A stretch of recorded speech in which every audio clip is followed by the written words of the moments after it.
All right, everybody. We are here today. It is a big day on the Bourbon Showdown as we have the man himself, Mr. Freddie Noe, eighth generation master distiller for James B. Beam Distilling.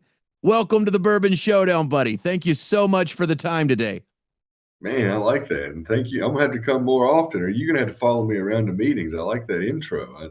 That is a beautiful intro. I mean, you've got like Nature Boy Ric Flair, like that eighth generation master distiller. I mean, that's all freaking swag, baby, and it's generational. It's you've earned it. That is the Beam family heritage, man. I appreciate it. No, thanks for having me on. Glad to be able to join you today, for sure. When you talk whiskey with anybody, anywhere across the world, country, I don't care where you go, Jim Beam is a name synonymous with good whiskey. And to think that generationally speaking, you're the eighth generation of creating that goodness. I mean, for anybody, for the one person's aunt who's never heard of Jim Beam, could you give me a brief history of the goodness that is the family legacy of Jim Beam? Yeah, I can. It starts with Jacob Beam. He was actually born in Pennsylvania, first generation immigrants from Germany. Uh, Father passed when he was 6. His mother moved back to her family farm in Maryland. At that point, uh, there was an opportunity to go to Kentucky on a land grant with a handful of cousins. So Jacob and his family took off on that trek. Took him about 3 years to get to Kentucky, but in 1795, that's the big thing we like to talk about. It. Jacob was settled in Kentucky, and making whiskey on Hardin's Creek. And a lot of people say the rest is history, but from that point forward, his son David Beam uh, stayed right there on Hardin's Creek, obviously grew the property, growing grain. That was the whole thing, growing a lot of corn, the native grain. And, I say in bourbon's history and my family's history, there's things that just kind of happened by nature, the taste of bourbon, and I guess the influence from corn, right? And how its use influenced American whiskey.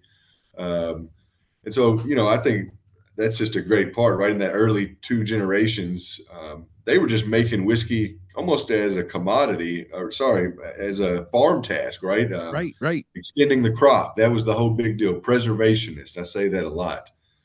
Um, And a lot of people don't realize that. Like no, no, no. the whiskey They were farmers. production. Everybody, Yes. I mean, just to be honest, at that time, everybody was making whiskey. If you know, I heard my granddad say to a guy one time, anybody that had a farm was making whiskey, and anybody that basically was living had a farm at that point, right? It's kind of Right. what I mean. There was a very few handful of folks that weren't farming, and within that, you grew the grain for your own sake and for your livestock, right? And so I always say this, when it was going bad, and at some point they determined that right before it was going bad, you'd make whiskey, right, and that it would Yeah. extend the crop. And so for two generations, that was a lot of it was farming and I'll say kind of honing the craft as it was getting started, right, nurturing the craft of whiskey making in the early days of America.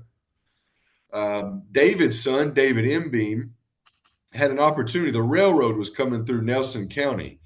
And David M. Beam, David Beam's son, had an opportunity to buy the land adjacent to the railroad, and move the family distillery, and farm there. Same time, or sorry, at that time, it was still a farm and distillery, but had become more prominently known that the Beams were making whiskey in the area. And this move and expansion there in 1856 is when that occurred. And that time frame was a great kind of trajectory. We were able to ship our barrels more frequently, and with ease from the railway, which is right there. Um, And then, from David M. Beam, his son was Jim Beam, who came along and really, my granddad always said he's the strongest link in our family. And I always wondered why he thought that as a young boy. But as I've done a lot of, reading and research, I really believe that. He kind of came through a lot of different, let's just say, hardships, right? You had a couple of world wars that were going on. You had the Great Depression. And oh, by the way, Prohibition, right in the Right. middle of that, right? Where we couldn't Right. make whiskey. Our family didn't get a medicinal license. And Jim Beam was a very studious man. And his daughter, told my dad he lived with his daughter when she got up in age. She she said Pappy didn't want anything to do, or Papa didn't want anything to do. Sorry, Papa didn't want anything to do with some of the things that would be going on. Right, we had warehouses with whiskey in them. He kind of knew people would be coming down, uh, probably looking to get them under the table or off the record, whatever you want to call it.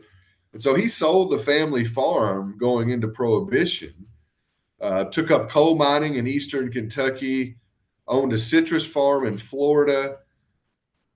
And same thing. She said, he didn't expect it to last. It wasn't. Didn't think it would even be, anything near as long as it was. Even the fact that it had maybe last one turn of a president. Right. Um, and so really, as Prohibition was repealed, he was up in age, 70 years old. His son Jerry and cousins and nephews, they didn't know a lot about the whiskey because they were young boys when whiskey was repealed. So, he was convincing these young fellas, help me build this distillery back. Our family was good at this. Obviously there's a lot of stories to go along with that. But to know at 70 years old, he convinced them to, kind of help him get it going, that he had the ability to get it going, right? And to reimagine what the beams in distilling could be. And I think from there, the product becomes more, I guess, produced. Definitely, the farming side's gone as Prohibition is going away. Um, it becomes bottled. Bottle and bond happened in the 1880s, and so the namesake product goes from Old Tub to Jim Beam in his honor across this time here at the end of Prohibition and the end of his career. Uh, and then his son Jerry, as well as an affirmation for the military, just had this idea of our products being available, around the world. He also liked to travel, and so he would travel around and get Jim Beam in these different countries. To be honest, and it started with military bases. A lot of ask for, hey, we love Jim Beam at home. We wish we could get it here. Whether it be stationed in Germany or Australia. A lot of these different places. Uh, so across his time, it was really kind of like a geographic expansion, and Jim Beam became the world's number one bourbon in the '60s because of it. There, just a little bit after that, just to kind of round down history, my granddad. So Jerry had no children. Jim Beam's had two daughters. The only one to have children, Margaret, was my great grandmother. Uh, and so my grandfather, really kind of admired his grandfather like I did him, and wanted to work at the distillery, and ended up getting a chance with his uncle. A couple of funny stories around how he got started in the industry, but ended up running the Boston facility. Um, and from there, had a chance to kind of tinker around, um, and learn a lot about whiskey making. Created small batch bourbon in the late '90s, and then a lot of it kind of started going on the road and selling it. And that's where my dad came along, really a world ambassador for Knob Creek and Jim Beam Black, going out and teaching people that bourbon did have different tastes, right? A lot of people thought all bourbon tastes the same. You go back to the early '90s when we're talking about. And so my dad, and not to discredit competitors, Jimmy Russell uh, at Wild Turkey, Jim Rutledge, Parker, Beam, a lot of those guys were out there just telling the stories and tastings, and people were starting to pick up that bourbon did have a little bit different taste, than the connotation. And so, really, that's kind of where our family, really throughout history, has kind of been around at each turn as it's turned, and hopefully, to help usher to the next generation or into the next phase of what the American whiskey industry has been. Well, and you just touted off multiple little segments, big segments in history where coming out of Prohibition and getting it set up for mass production. That's a Yeah. gigantic thing that a lot of people weren't able to do. A lot of people didn't come back after Prohibition, much less come back at 70 with the tenacity that he did to stand it back up and get it going at that level. But then the expansion part, I don't think you guys get enough credit for that military tie-in because people are still copying what you guys did today in terms of trying to stand up new products and get them into those military bases. And you guys were just like, I mean, that's just a 1-2 punch and then skip ahead. I mean, we're skipping ahead a long time of everybody knowing about the brand before you get to the 90s and you get to that storytelling and the small batch introduction and everybody learning that whiskey is more than a one note spirit. Uh, I would have loved to have been at some of those storytelling sessions when you had Jimmy and your dad and Rutledge and everybody just sitting there telling the story of, I mean, all of them storytellers, and your dad's a fantastic storyteller. Just could you imagine? Oh, you lived it. You lived it. I'm sure Yeah. you've heard all these stories. Yeah, I mean, a lot of it is people, they wanted to tell the stories about the product, and people would ask random questions, and it would get them off on tangents. And, as you know, people love hearing those things as much as they do what, the specs of the bottle, right, and the product. Right. So when you had people like, Jimmy, my dad, my granddad, they had an analogy or a story for everything. And so it was very easy to become an entertainer. Really, they were very much just entertainers, not just very much entertainers. It's almost like they could flip a switch. They could sit in the production facility 1 minute, and the next minute, be holding court with 40 or 50 people for hour and a half, 2 hours, and no one even knows how much time had passed. Well, and that was the birth of the master distiller becoming like distiller and PR. Well, Yeah. Oh like yeah. Yeah. because people once they got a taste of that, there was no going back. At that point, people expected those good stories as well as the know-how. There's an old executive.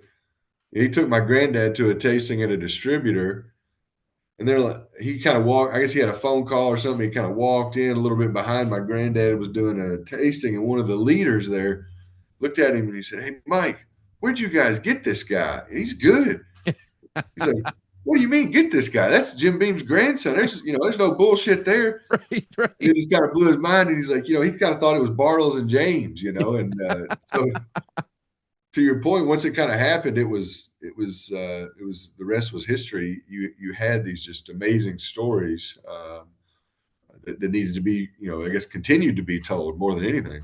Well, and seamless. Like at the end of the day, all storytellers are leading you to that in line, right?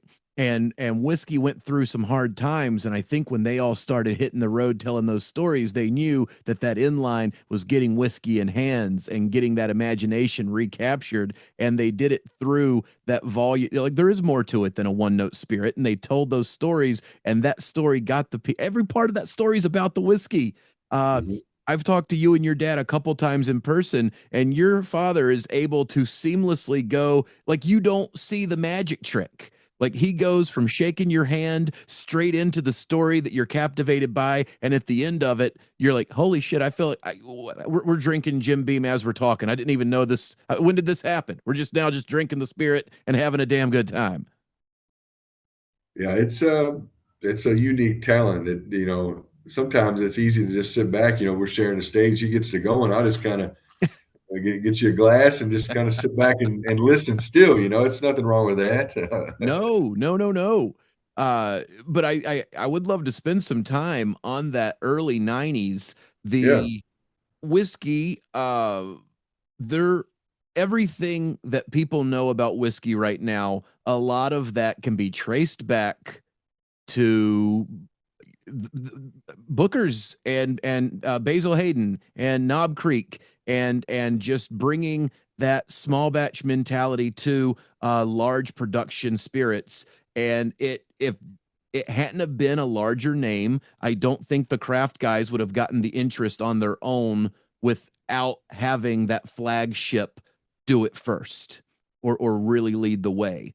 Could you speak a little bit to that time period and what went into making that happen, or what led to that happening? Yeah, I mean, there's a handful of things that kind of led to that. A lot of it was whiskey was in a decline in the time prior to that. Really, there weren't a lot of producers still at that time of bourbon, and with the decline, the product began to age a little bit more, right? And I think it's funny the evolution at that time. People were drinking 2 to 4 year old whiskey and worrying that 6 and 7 year old whiskey was too damn old. Um, we put it into canners, in the 60s, 70s. And so then you come to the 90s, and Granddad, his whole idea too, there was a couple of things. A little bit of the extra age was getting what I've kind of coined the term the sweet spot, where that barrel, the wood sugar is really pulling out that vanilla and those beautiful notes that are very recognizable for folks. It happens around 6 years old, but 6 to probably 8, that spot, that sweet spot, 7 probably being the real lingering spot there. So when that whiskey was getting to that age, it was getting a little more complex, which in turn could maybe turn some people off. But I think having people understand it through someone teaching you a little bit about it and why it's a little different and why it's maybe a little warmer on your palate at first, and um, I think that's what kind of led to it. But Granddad also liked the idea of cask strength, because a lot of it had gone to 80 proof, had gotten very popular. And if you'd gone back before Prohibition, 100 proof was very popular, and he really liked 100 proof. But his granddad always talked about the cask strength, which was back before that, right? Before bottle and bond, you just brought your jug to the distillery and got it filled up right on site, straight out of the barrel. And so he was telling, I'm sure he's sitting around. That's what my granddad heard his granddad talking about, Jim Beam. Right. Because back in the day, they used to just bring jugs here. There was no bottles. We didn't have to proof it down, you know. And so he wanted to take whiskey back to the way it was meant to be, is what he said, the way it used to be and the way it was meant to be. And that was cask strength. And, with Booker's, he kind of had this idea of no water. So, we add water to the mash cooker, and there's not another drop of water that touches Booker's. And so honestly, I think it's the purest form of whiskey that exists because of that.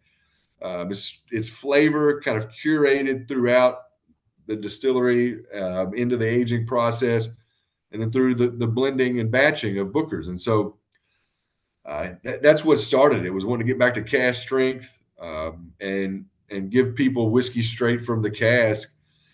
And then he realized with some of these upper age, things like Knob Creek, Baker's, and different proof points, right? Age and proof, a little bit different distillation, as well as he was developing them, took them into a little bit different flavor categories within bourbon, and it allowed him to have 4 tools to really go sell. I think that was very important, is that he knew he needed to have examples that were different and to teach them those differences, right? It started with Booker's. I think the top, and then the other ones. If you asked him about it, it was all complimentary of that, So he never understood why Knob Creek sold more than Booker's when it started to sell more than Booker's did. But he probably wouldn't understand now that Basil Hayden's, as the popularity of Basil Hayden, he always thought those were an accessory to Booker. So it was blowing his mind that they would even have any of the attraction that Booker's would have. Well, it's an amazing, but for from a marketing standpoint, you gave, if somebody goes, I don't like it that high proof, well, we've got this one for you. Well, I like it more high proof than that. Well, we've got this one for you too. And it gave, as you just said, the tools to explain the differences, which then educated the people. And then they were able to replicate and buy all three, depending on what mood they were in or who they were buying for. Yeah. Well, the thing is, my dad would say, we were first going in. I traveled a lot with granddad. He was saying, kind of help him get around, make sure everything was all right, learning a little bit with him as well, learning the market. So we would each order, we'd go to a bar. He said, I'd order Knob Creek. Your granddad always ordered Booker's. The other person, we'd order something else. But he said you had to get them to open the bottles because you'd walk in trying to sell them a collection of four. And they'd say, well, you say, well, I can't sell these other two I got. Why the hell do I need four more? So they take them in and buy a drink, and then they'd have to keep them. And that was always the kind of joke of the thing, right? Is order them so they have to keep them. But to your point, once people started understanding it, they started asking for the different ones. You had to have more than just the two or three to pick from. You had to have a full lineup, and to your point, it showed people that the nuanced differences, they could really be attributed to a lot of different things. When you got into a cocktail, say, right, how they each vary the cocktail scene, and your own personal experience. It allowed you to have bourbon, but have it your way. I think is something that's very unique as it started to get wider and wider, different ages, and proof points, as you mentioned as well.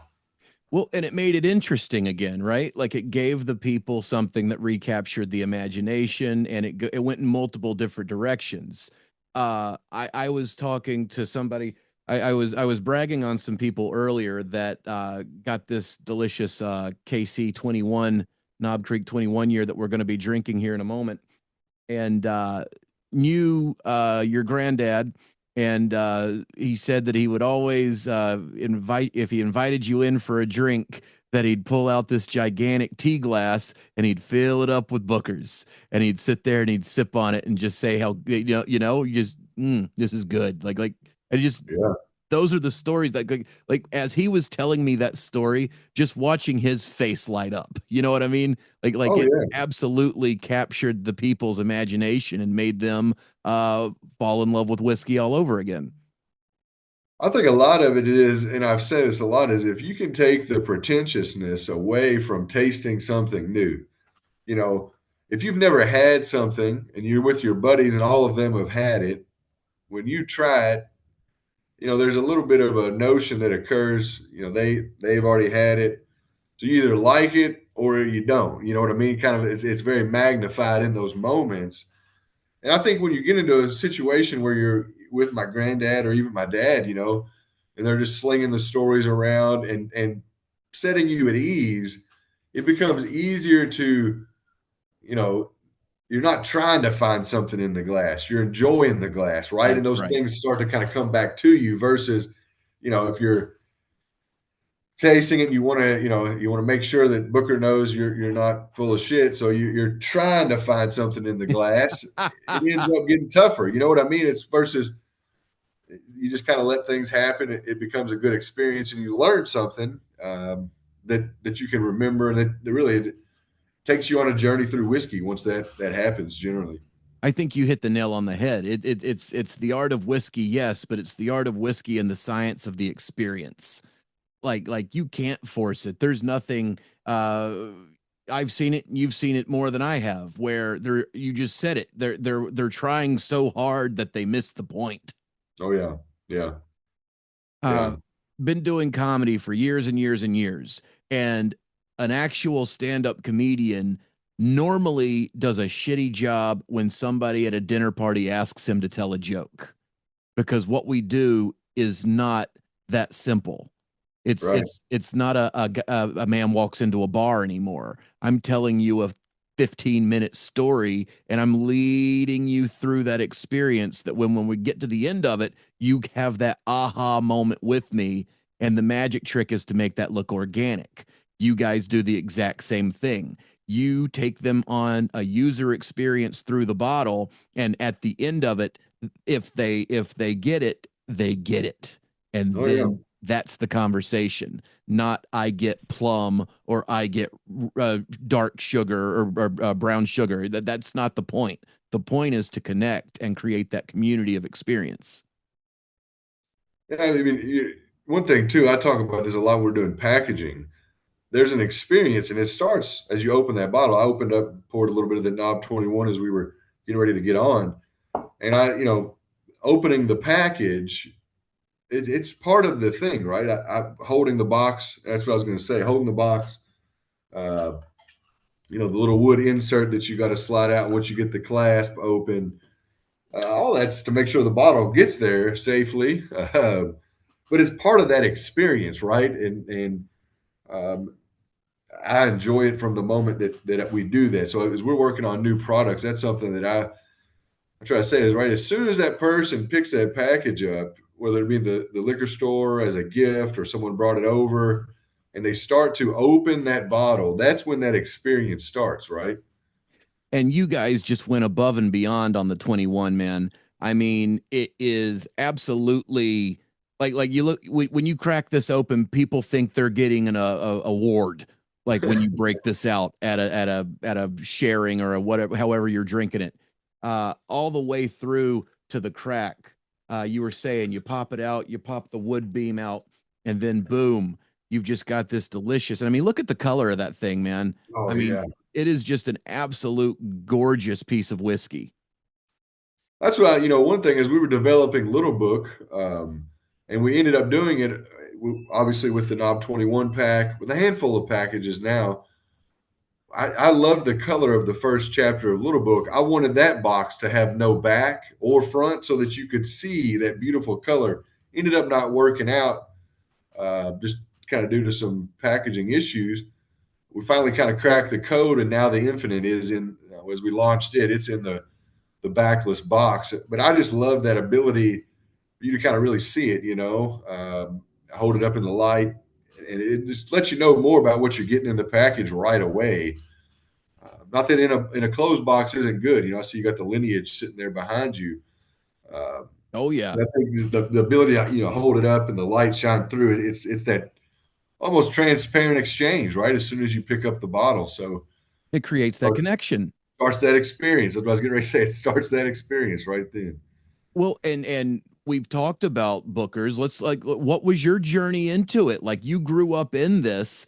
Did you always know you wanted to be a part of the legacy, or did you grow up thinking, nah, man, I want to do anything else?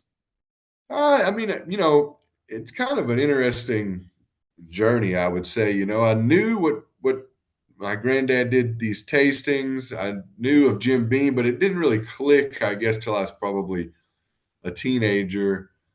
By that point, I wanted to be a lawyer. A lot of it because they made money. I seen they drove nice cars, and my dad said I had expensive taste. So I said, well, let's go that route. But and what I'll say is there's no push, right? No push to come into the industry. Wasn't a lot of conversation about it. It was just about being a kid. I said it to my wife about our daughter. We probably shouldn't be talking a lot about whiskey, regardless. If she can ask questions and I'll answer them, but there's just not a lot for 16-year-olds in whiskey, to be doing, Right, right? So, right. um, I'll say I think that's what kind of guided me to it. At the end of the day, it wasn't forced on me.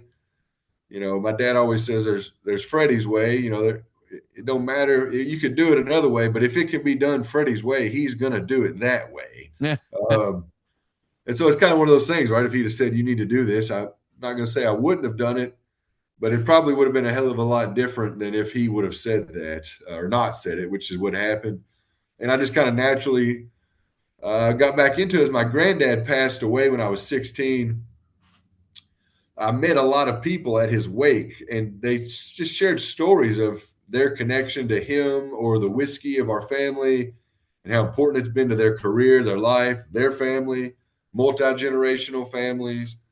Um, and I was getting ready to go to college, and again, I had a lot of strong relationship with my granddad. And so kind of got me thinking about it. And as I got into college, I did a couple internships and started to really guide my head that way. But no, I kind of just grew up wanting to be an NFL player, wanting to be a lawyer, whatever sounded cool at the moment. Just But organically evolved into like it. This is what I want to yeah, do. yeah, yeah. That's awesome. So when you are uh Freddie, son of Fred, how do you get started in that Freddie Ooh, way? Like you know what I mean? Like yeah. you still have to go through master distiller is still an arduous journey. It might have been easier to be a lawyer, to tell you the truth. Uh, The school thing, once you got me out of school, that's where I was in my element. I didn't.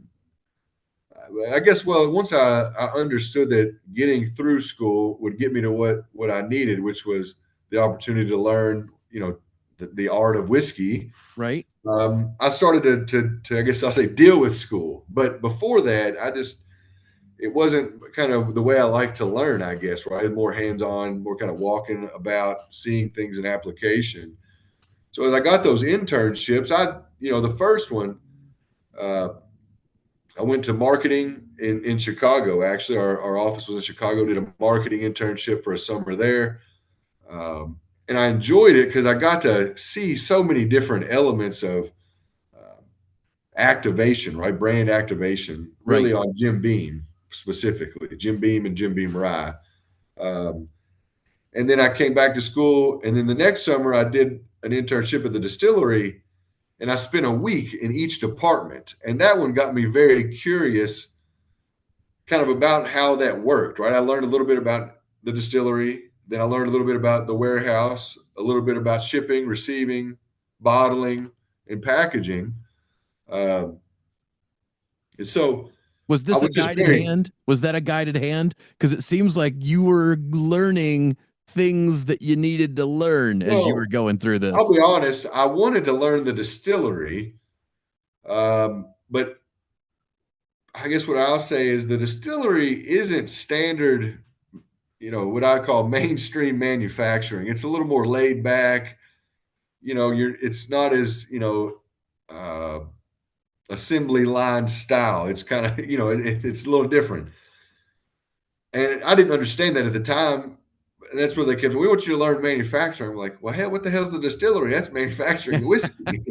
But now, as I got through the end of it, I'm like, oh, now I get it. Right, the interaction with people, the kind of what I call crisis mode that can occur when you need a bottle to be out the door at the end of the week. The glass is coming on Tuesday. The liquid's ready on Wednesday. You're kind of getting everything down into that funnel, and then boom, snow happens or Yeah. whatever it is, right? And that doesn't happen as much in the distillery as it does in, say, bottling or shipping. And so I think it was letting Freddie see the distillery, but maybe dipping his toes in some of the other areas he probably needs to learn to be a good manager or to really to work with people, I guess, more Right. than anything. Um, and so that I kind of both, right? Yes, a little bit of Yeah. all of Yeah. that. I finished school. I wanted to be in the distillery, right? They're like, "What do you want to do?" Well, I want to be in the distillery. Well, we'd like for you to maybe go learn some more of those other areas a little more in depth. Like, oh, that's cool, because still wanted to learn more, but I didn't want to be stuck in one area, right? If it wasn't the distillery, so that's why I said I wanted to be in the distillery. Right. Ended up creating a little position called special project coordinator, where I was basically a supervisor, and I'd spend 3 to 6 months in each department across almost 3 years, right at 2.5 years.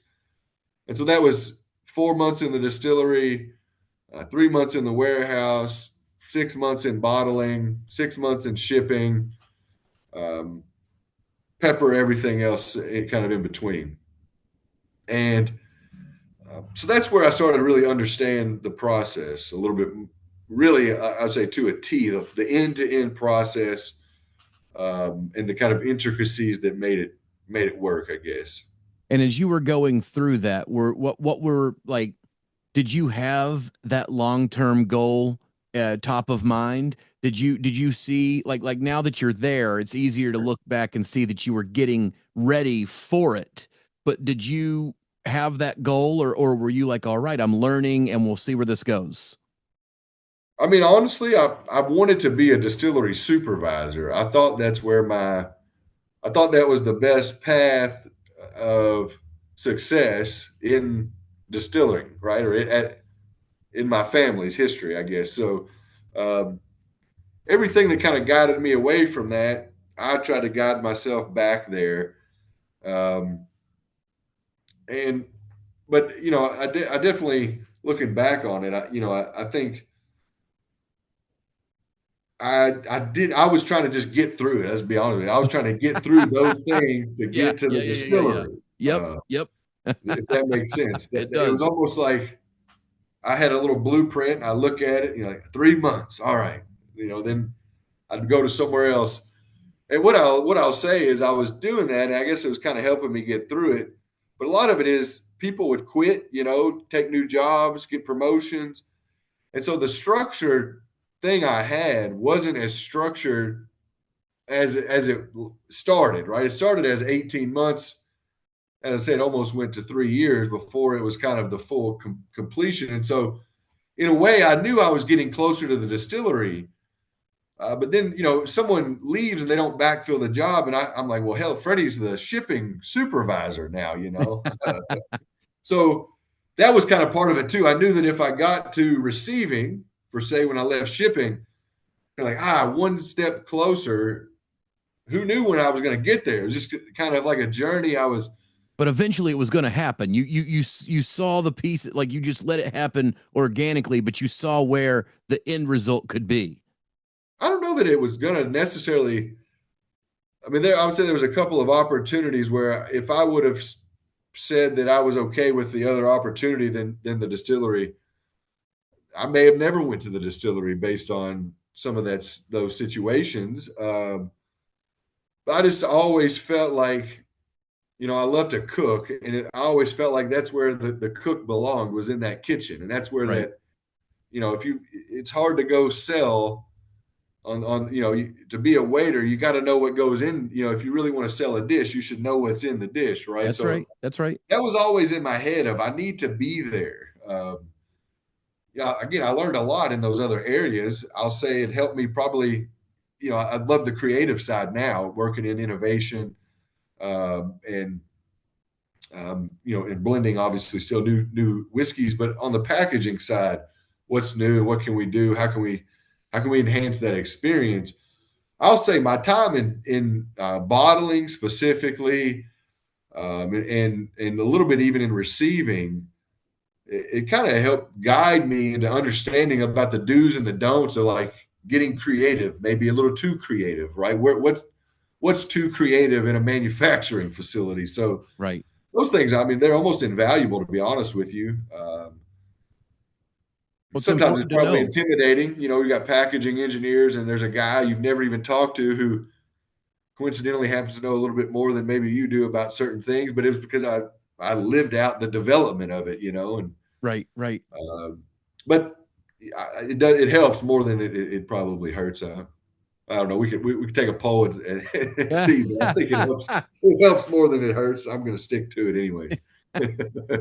Well, and then the journey culminates, and when did, like, okay, your first the first release that had your name on it, that's when Little Book started, right? That was Yeah, your first. 2017. Yes. So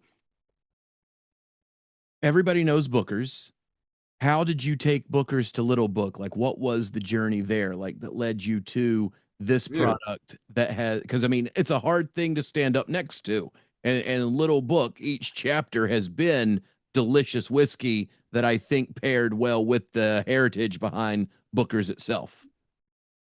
A lot of it, I got a chance to in that journey work in R&D, and so they kind of tasked me with coming up with some prototype whiskeys. Okay. And I'd always wondered if you took corn whiskey, rye whiskey, and malt whiskey and blended them at the percentage of our mash bill in a new barrel, how close would it taste to Jim Beam? So that's kind of what started the idea of Little Book, was that 4 year blended bourbon, blend of whiskey that it was like a blended bourbon. Um, I brought it up in an ideation meeting probably 2 years after I did a little prototype that was terrible, honestly. But I said, I think there's opportunity there. There's some unique flavor that's there. If we use some different ages, maybe it could stick. And so the whiskey was working out pretty well. Started to share it with people. The nickname Little Book was what my granddad called me from the time I was born till he passed. And one of those packaging engineers was reading his book at the time where it mentions that. We were talking about this brand. I said, no, I don't have a name yet. I think I want it to be Cask Strength, though, because I want people to be able to drink it at whatever proof they want. You know, we tasted at different proofs, and cask was great, and everything else was equally as good.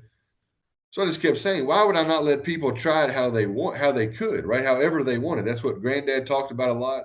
You know, it's almost like the perfect opportunity with being in a blended whiskey, right, versus being in bourbon. So uh, he said, why don't you call it Little Book? That was the nickname, you know, your granddad gave you. You talk a lot about wanting to honor him in this process. You think what he did was really unique with Cask Strength. We're like, well, all right, yeah, I never thought of that. So, I mean, it literally from that day forward, it was Little Book, and it was just a one time thing at first. You know, I was wanting to just kind of share that blend. It was what I'll say an opportunity and innovation where we needed something potentially in the small batch line, and it worked out. And everybody loved the story. Everybody loved the whiskey. So it's like, well, you think you could do that a couple more times? I'm like, well, I think there's some more stuff we could do. And so we started talking about it. And I got invited on a trip to Canada to learn about Canadian whiskey. So then they're like, well, what would you talk about? And I said, well, hell, I mean, I'll be honest, I can talk about what I'm doing right now. I'm learning about Canadian whiskey and how they blend and what goes on there. And so from that point forward, it just kind of became really, you know, my journey through whiskey. A lot of it American whiskey focused, and how we're maybe working on American whiskey and different things in American whiskey, but uh, it was just unique stops along that journey, I guess is what I'll say it's been. Yeah, and it all again just kind of started with one idea to do a one-time thing and see if people would be interested in a blend, and it kind of And really changed. I'll say that I was already in the distillery as that was going on. That's what I'm saying. If I had taken another opportunity, I probably still would have been in this meeting based on how I'd met some folks. And they're like, we'd love for you to come sit in on this if you're interested. I'm like, yeah, I'd love to hear about it. Uh, so, you know, I could have been a totally different position in the middle of the manufacturing facility working on a blend just because I was curious. But it just kind of happened. I was in the distillery as a supervisor when Little Book was being initiated. that whiskey synergy, right? You were Yeah, that's right. where you were Well, I'll say supposed to that, you be. know, there's a lot of, you know, when you're in that element, I've got all my blenders sitting in the Freddie Noe distillery now. You know, do they make whiskey? No, but that I'll call it osmosis of being in the environment, hearing what's going on, and being able to put one plus one together. I think it keeps you in a different mindset than just sitting in the lab. You know, our lab is literally in the fermentation room there, or you know, not in it, but you can look out of the lab into fermentation, or That's you right. can look from fermentation into the lab, and it just keeps you immersed that whiskey's being made. That whole new area is just absolutely gorgeous. If anybody ever has the opportunity to go take that tour, that is like a unique experience, completely separate to the other experience offered. Uh, Gorgeous, top of the line, architecturally beautiful, like, and then you know, and then it culminates in good whiskey as well. So, and we've talked about good whiskey for a while. Yeah, I've sat here, been sniffing on this I 21 had to year sneak a Knob little Creek. sip there. Yeah, I I smelled a saw little that. I sip saw there. it. Well, that's I would say you are more than able, more than allowed, Freddie. I've been nosing it for a minute or two, for 45 minutes now, and it's got that absolute. I won't even. I hate it when people go down that descriptor. We were talking about that a minute ago. I will say that it's got that beautiful nose that you have now. Everyone is trained to understand is Knob Creek. It's like Oh yeah, that nose, and it is heightened. I would say to 11, but I guess I should say to 21. that's true. Yeah, to me, this was a great project. These barrels, um, really just by chance, kind of got misplaced. Not really misplaced. They weren't missing or anything. They just kind of were sitting in a place where we weren't really looking for Knob Creek. Right? Um, Stumbled on them at probably 16 years old. I think they were maybe 15, 16. Um, they actually would be first cousins to the Infinite barrels that are a little bit older than this, and were made kind of basically two Knob Creek runs apart from one another. Uh, Same scenario there. They were just kind of in a random place, and as we were looking through, we saw the dates, saw the opportunity, earmarked those to work with for an honor for my granddad as he was still around the distillery. And then these barrels, honestly, And that were would have made. been for last year's original release of That's the Infinite. correct. Yeah, Oh, yeah, yeah.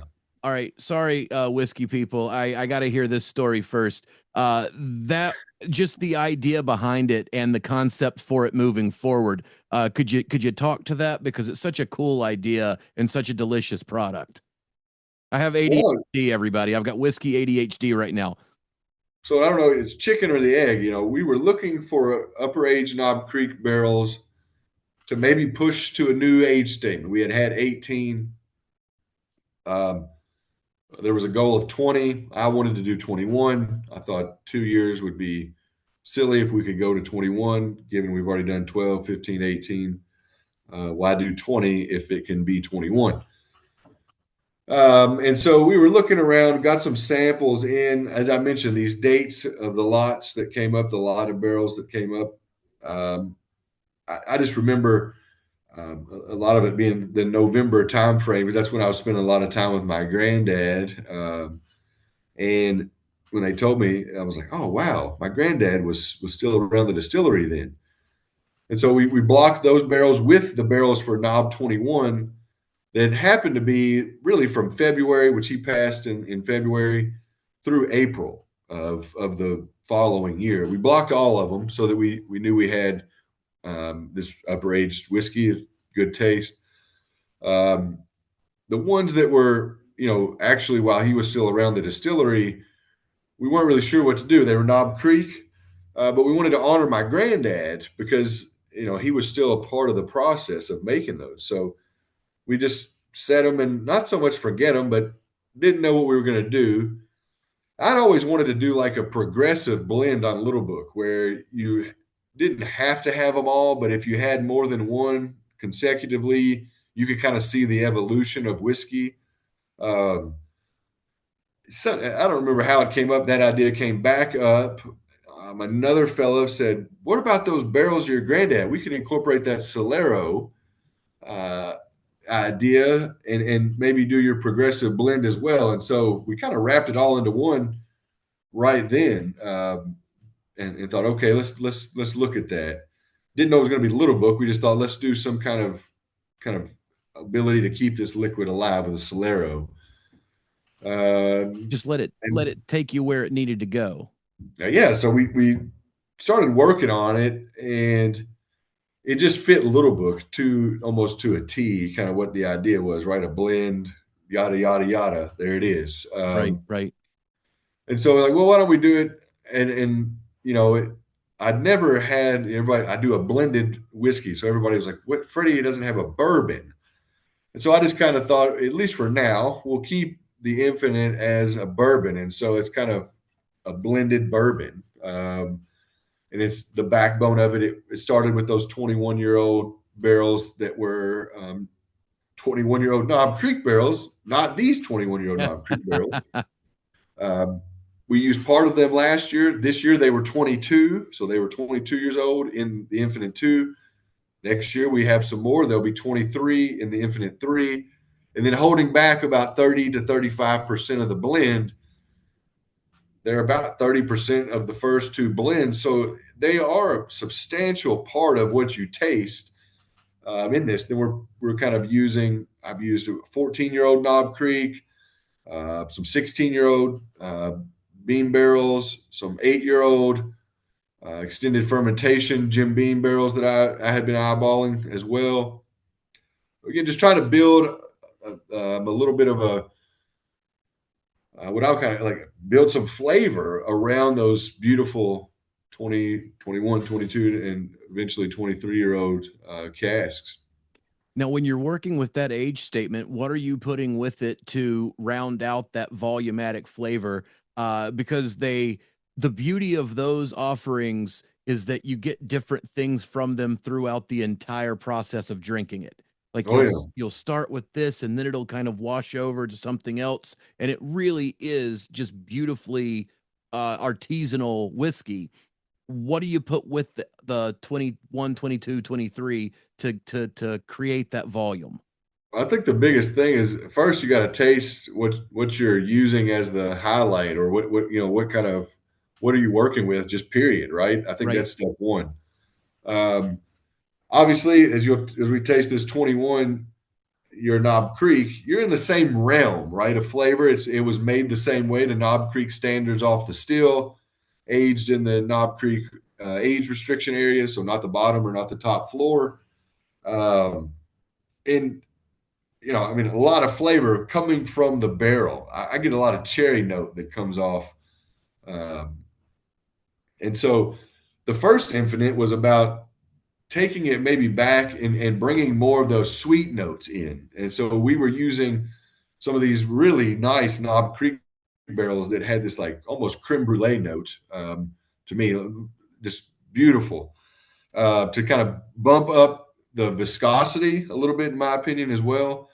But bump up the flavor depth, right, and character, almost not depth, more of the breadth, the breadth of it, the width. So Totally. to your I'm point, with you. as you're tasting, those flavors start to layer across your palate. You got a over 20-year-old product, you got a around 15-year-old, and then I was using 8-year-old Bookers last year, and so you're getting different levels of the flavor from the barrel, different levels of sugar from the barrel, and so all of those are can complement one another. And then our job as a blender is to what's the best way these whiskeys can help each other in a way, right? What's the highlight to make them better, to make the sum better than the parts? That's beautiful. And that completely comes through in the final product. You get that journey of flavor as you and I love that explanation as well, because you're utilizing the strengths of the parts to create the whole, which is just it. Blending as an art always amazes me, because I don't think I've got the I think there takes a tenacity in whiskey making that escape. I'm good at talking about it, but I would be worried I would push it too far. And you guys are able to go in and create those accent notes that take the 8 year and use that as an exclamation point on the age of the 21 year. And that to me is just always a master stroke, and what made last year's so damn good and this year's so damn wanted. Like people Oh were yeah. looking. We saw each other again at KBF this year. Um, People just watching people go in and out of the Jim Beam tent was hilarious, because it turns adults into children as they go line up. And first off, you got to feel like a rock star, right? Because you've got people sign this for me, and then still going through the line, getting the Infinite 2. I think the 21 was released during the festival as well, picking up a 21, picking up the bowling pin, and just leaving happier than they were when they got there. It's just fun to watch. That's what I love about it is, people are enjoying themselves. That to me is the end of the day what it's all about. You're That's spending right. your hard-earned money. For us to be able to hang around and sign your bottle, I mean, hell, that's easy. Right, right. Well, it, To give you a couple anecdotes, right? That's the same thing. People are asking about the pin bottle. What's the whiskey in it? It's some of the last whiskey that was aged in the first warehouse that Jim Beam built on property. So, I mean, that pin bottle is really unique. beautiful package, but there's some like what I saw very nostalgic and special Jim Beam whiskey that's in that, and a lot of people don't get that on a day in day out basis. But chance like KBF or you see me wandering around campus to be able to ask or hear those questions. Like I said, I think to your point, people get excited. I love seeing people make those types of connections, with whiskey and our brands and the history. It's very cool. It's just super fun to geek out on and hear how they get put together. Which brings us to I have made everybody wait for the grand unveiling, for the grand reveal. We are sitting here and talking. I'll even lead you back in. We're sitting here with eighth generation master distiller Freddie Noe, and we're about to drink some Knob Creek 21 year. It is the noses beam all day long. You've walked me through where the barrels came from. How, when you knew that you had them, did you decide what to do with them? I mean, honestly, it's kind of funny. As I mentioned, the goal was 20. Thought we could get to 21.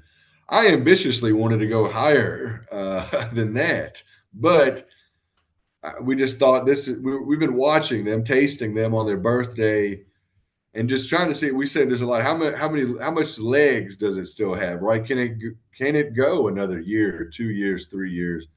And so that's kind of what we were looking at here. It's easy to reserve barrels and set them and forget them, and go back to them years later. But we didn't want it to just be a 21-year-old whiskey. We wanted it to be a high quality, showcasing the flavor that 21-year-old whiskey can have, and really what can this whiskey offer is what we were looking for. And so about 6 months before we put the project fully into works, we agreed it was time to go on and pull them out, and put them in the bottle. So a lot of it was they come out about 109, I believe 1092 was the cast strength. Everybody's like, why'd you do this at 100 proof? A lot of it was there. The what I'll kind of say, the oak was overpowering some of the more subtle nuances that I think you really pick up at this 100 proof. And it's one of those where I wanted to guide people to the best 21-year-old whiskey we could release. And I felt like I would be doing injustice. And the team agreed. Honestly, it's more than I did uh, around the cask. They agreed, I mean, adamantly as well. The 100 proof opens up the flavor a little bit better and does a good job representing what we think in Knob Creek, as you mentioned a little bit ago, that nose that pops out of your glass.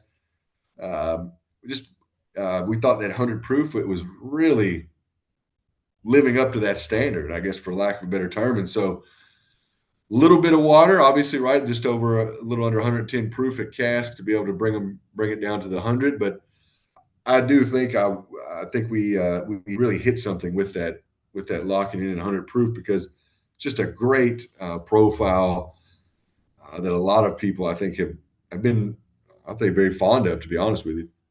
I mean, I can't get enough of just nosing it. I can't wait to dive into it. Cheers, Freddie. This has been a lot of fun. Cheers. Mm. Good Lord, man. I know exactly what you're talking about too, because if it there are those subtle berry notes and some of that subtlety of those, we talked about not wanting to go too deep, let people make their own minds up, but Yeah. those little juicy nuances that flow through, and then the oak blankets them without covering them up. Like That's the it's key, right? I think we use the term astringency a lot. How do you allow that oak flavor to let people know it's there, right? At 21 years old, I mean, hell yeah, it's got a lot of wood note there, wood characteristic. good Lord, it's That's a kind of delicious. I like your term there, the blanketing of it versus covering. The kind of just Well, because when you get to the older whiskeys, that is the sometimes trade-off is that you'll get more wood than you do the rest of it. But by taking it down to 100, you're letting the rest of it shine through with the obvious oak, and it just Oh, creates yeah. a beautiful freaking pour. Just top notch freaking through and through, man. Cheers. Cheers.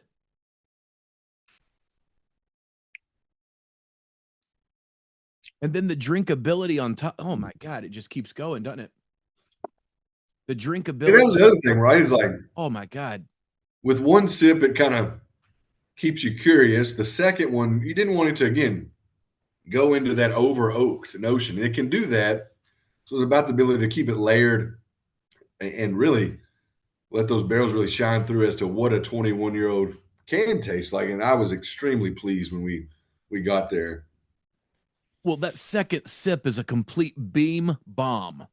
Like it is everything you hope it would be. And then the second sip, it just goes through the roof and it just absolutely encapsulates the tongue with that beam flavor note that everybody that's what you want. When you buy Knob Creek 21, that is exactly what you're hoping will happen. And you have executed it beautifully. Love it. Love it. I get excited, Freddie. I get excited when I drink good whiskey. Well, I mean, it's worth it. You know, I think Mm. you think about this 21 years ago, what were you up to? One of my coworkers, we went to school together and we were messing around in the yard playing basketball. And I guess I convinced him to play a horse to try to jump over a trash can. He fell and broke his arm. I got to thinking about it. And I'm like, hell, 21 years ago, we were up to no damn good, you know? But it's just, you know, to be, I'll say this, you know, these were made by my dad, obviously, kind of on his watch. And so that's what makes whiskey cool, whether it's your dad, co-workers, or someone you don't know. People were watching these brands in a lot of cases, for me specifically, before I got into whiskey, and allowed me the opportunity to kind of work on these barrels and find these barrels and do this. So that's what I love about it too, right? It's like there's the forward giving of the people that are going to come after you, and hopefully setting them up to have success like this. You know, that's good. I was thinking about that. I was thinking about the 21-year question. And Mhm. I'm not just saying this because I'm talking to you. You can call bullshit, people listening. You can call bullshit if you want to, but this is a 100% true. When I got into whiskey, I went Scotch first, and I was just head over heels Scotch, and then and I swear, Freddie, I'm not making this up. About 21 years ago, for my birthday, my good friend George Sun gave me a bottle of Booker's for my birthday because I was just trying to think what was I drinking 21 years ago, and that bottle of Booker's was one of the things that took me over from Scotch into whiskey, into bourbon, I mean. Yeah, And yeah.